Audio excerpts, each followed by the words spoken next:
Une enquête qui fait grand bruit à présent, à 3 semaines des municipales. Avec nous pour en parler, Ève Cheftel, bonsoir. Bonsoir. Soyez la bienvenue sur TV5 Monde. Vous êtes l'auteur du livre Le maire et les barbares, édition Albin Michel. Alors dans ce livre, ça fait grand bruit en France et pour cause. Vous accusez l'UDI de Jean-Christophe Lagarde d'avoir pactisé, si l'on peut dire, avec des voyous, avec des caïds de Bobigny pour prendre cette ville au Parti communiste français. Quels sont les termes de ce pacte, si l'on peut dire ? Je raconte comment, effectivement, l'UDI a conquis cette ville qui était un bastion communiste depuis un siècle, qui était bien en main, en employant la méthode forte, en s'appuyant notamment, effectivement, sur les figures des quartiers, c'est-à-dire, en fait, des caïds qui ont joué le rôle d'agents électoraux, qui étaient chargés de faire voter les cités en faveur de l'UDI et qui ont été récompensés ensuite. Alors vous allez nous dire comment. Lui, Jean-Christophe Lagarde, n'a jamais été maire de cette ville. Il était maire de Drancy. Il est aujourd'hui député de Seine-Saint-Denis. Comment s'est opéré ce que l'on peut appeler, entre guillemets, ce clientélisme que vous dénoncez ? Il n'est pas maire, mais ses proches collaborateurs sont aujourd'hui à la tête de la ville. Donc il s'est appuyé sur son assistant parlementaire, son directeur de cabinet à Drancy pour prendre la ville, parce qu'il avait intérêt à consolider sa base électorale. Il était député. Concrètement, comment ça s'est passé ? Il a financé des associations dont les responsables ont ensuite été élus ou nommés à des postes importants en mairie. C'est un clientélisme qui passe principalement par le financement d'associations. Financement illégal ou pas ?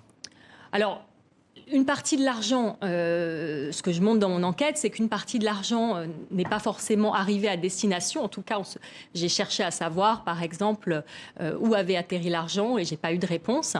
Donc, il y a des soupçons, effectivement. D'ailleurs, il y a une enquête actuellement en cours du parquet national financier pour détournement de fonds publics. Quel rôle ont joué ces individus, au fond, dans la campagne électorale des municipales à Bobigny en 2014 ? Est-ce que c'était un rôle pour convaincre des citoyennes et des citoyens de voter pour l'UDI ? Ou est-ce que ça s'est joué aussi sur d'autres terrains ? Ça s'est joué malheureusement beaucoup par la violence.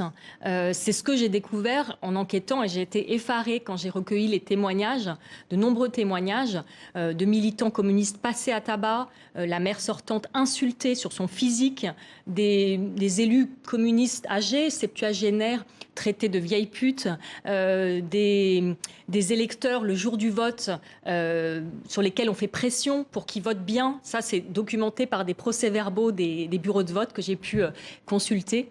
Donc voilà, des méthodes fortes, c'est un peu la loi des cités appliquée à la politique. Et quelles conséquences ça a eu sur la gestion de la ville ?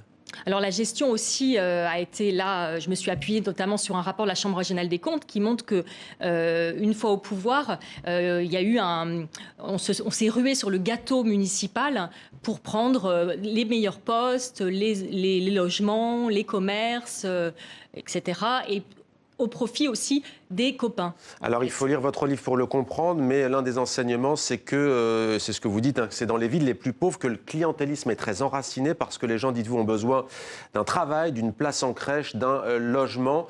Une réaction tout de même pour finir. Jean-Christophe Lagarde, que vous accusez, a réagi ce matin chez notre partenaire France Télévisions, chez France Info TV pour être précis. Il dénonce un tissu d'ânerie, ce sont ses propres mots, et il dit qu'il va porter plainte contre vous. Il attendait de le faire au moment de la sortie du livre. C'est désormais ce qu'il va faire. Est-ce que vous êtes sereine ? Oui, tout à fait, parce qu'il dit 270 pages de mensonges. C'est en réalité 270 pages de faits.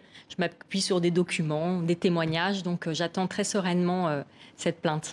Merci beaucoup, Ève Cheftel, d'avoir répondu à nos questions. Le maire et les barbares, c'est aux éditions Albin Michel. Merci à vous. Merci de m'avoir reçu. La disparition d'un grand nombre